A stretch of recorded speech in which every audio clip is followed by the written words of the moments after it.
वाले हैं। बहुत ध्यान से आज की कथा सुनना कि एकादशी का आपसे आपसे आपके बच्चे पूछेंगे, मम्मी हम भगवान विष्णु का दर्शन करते हैं, हम राम जी का दर्शन करते हैं, हम कृष्ण भगवान का दर्शन करते हैं, हम भवानी माता का दर्शन करते हैं, हम शंकर जी का दर्शन करते हैं, हम सारे देवी देवताओं का दर्शन करते हैं, पर ये एकादशी माता तो कभी नजर ही नहीं आती। पूछेंगे कि नहीं पूछेंगे कि तुम जिस एकादशी का व्रत करते हो इनका जन्म कहां से हुआ, कहां जन्मी थी? एकादशी की जन्मस्थली कहां है? भाई भगवान कृष्ण की जन्मस्थली तो मथुरा है, श्री राम जी महाराज की जन्मस्थली बोल दो जम के अयोध्या है।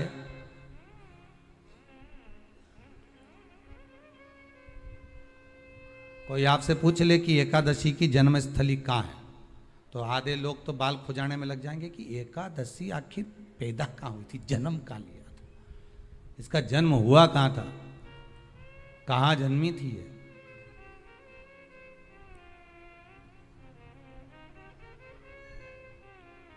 इसका जन्म स्थल है कहां? और अगर मान लो जन्म स्थल एकादशी का है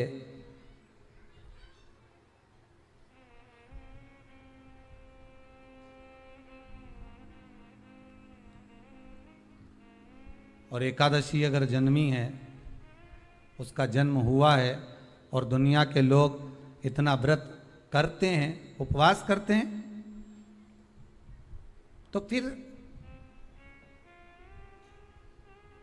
इसका जन्म स्थल कहां होगा? तो कहा इसका जो जन्म स्थल है वो बद्रीनाथ। कहां पर है? बद्रीनाथ। और उस बद्री विशाल में भी एक गुफा जिसका नाम है हेमवती। क्या नाम है? हेमवती। उस गुफा में एकादशी का जन्म स्थल है। बद्री विशाल में हेमवती गुफा जो 12 योजन अंदर प्रवेश करने जितनी है, 12 योजन की गुफा के अंदर, हेमवती के अंदर एकादशी का प्रागट्य हुआ था, एकादशी का जन्म हुआ था।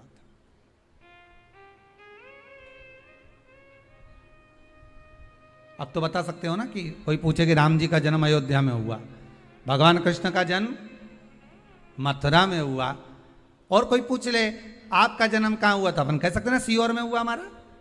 और आपसे कोई पूछे कहाँ हुए तो कहीं इंदौर में हुए, कि देवास में हुए, कि भोपाल में हुए, कि मुंबई में हुए, कि पूना में हुए, आपका तो बता दोगे। पर बच्चे आपसे पूछ ले मम्मी तू इतनी एकादशी का व्रत करती है, एकादशी का तू व्रत करती है और सबको करा देती है कि वल्लभ कुल की एकादशी करो, भले बकरी जैसे चरो पर एकादशी करो, और सबको एकादशी कराया, तो कोई पूछ ले कि एकादशी का जन्म कहाँ हुआ था, तो आप कह सकते हो कि बद्री विशाल में, हेमावती में, बद्री विशाल के हेमवती गुफा के अंदर जो 12 योजन की गुफा है, उस गुफा में एकादशी का जन्म हुआ। कब हुआ?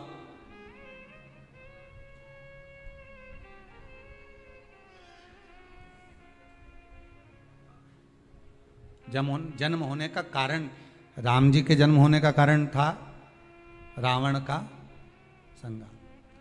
भगवान कृष्ण के जन्म होने का कारण था कंस का संहार।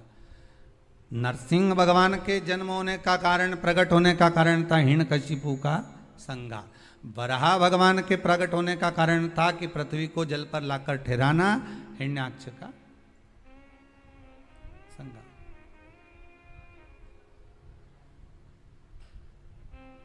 तो फिर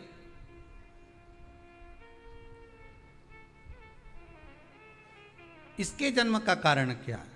तो कहा इसके जन्म का केवल एक कारण है।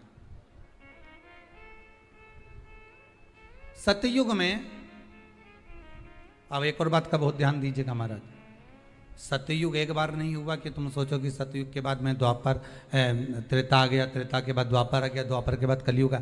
एक सतयुग नहीं है, एक त्रेता नहीं है, एक द्वापर नहीं है, ना जाने कितने कितने सतयुग निकल गए, ना जाने कितने कितने द्वापर, त्रेता, कलयुग, ना जाने कितने निकल गए।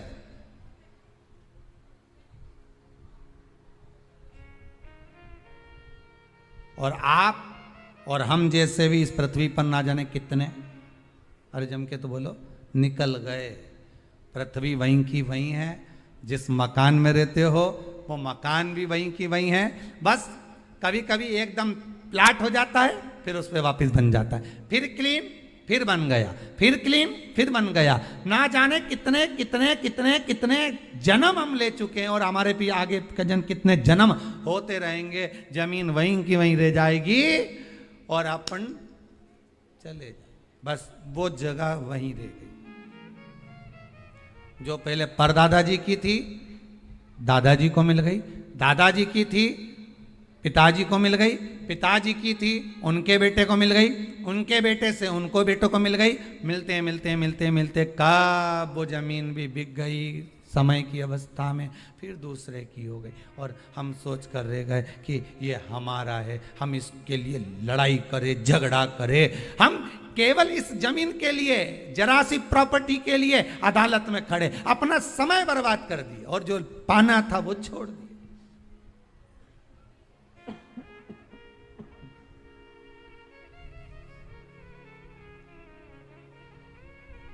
जो पाना था वो छोड़ दिया हमने।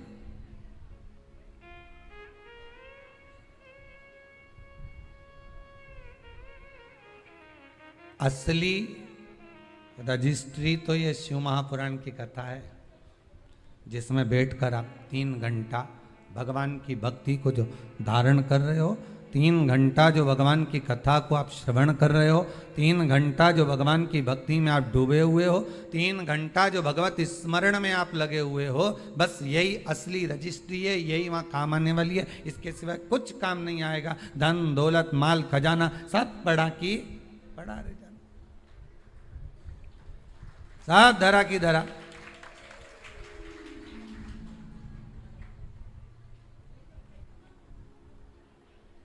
रह गया। वो एक लाइन आप लोग स्मरण करते होंगे,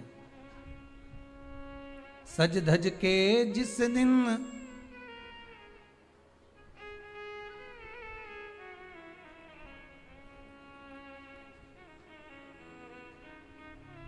सज धज के जिस दिन मौत की शहजादी आएगी, न सोना काम आएगा न चांदी आएगा। अलमारी में धरा की धरा रह जाएगा, लॉकर में पड़ा की पड़ा रह जाएगा। लॉकर में पड़ा की पड़ा है, अलमारी में धरा की धरा है। कपड़े भी सारे घड़ी बने की बने रहे, कपड़े भी धरे की धरे रह गए और सब पड़ा रह गया। कि छोटा सा तू कितने बड़े अरमान हैं तेरे, मट्टी का तू सोने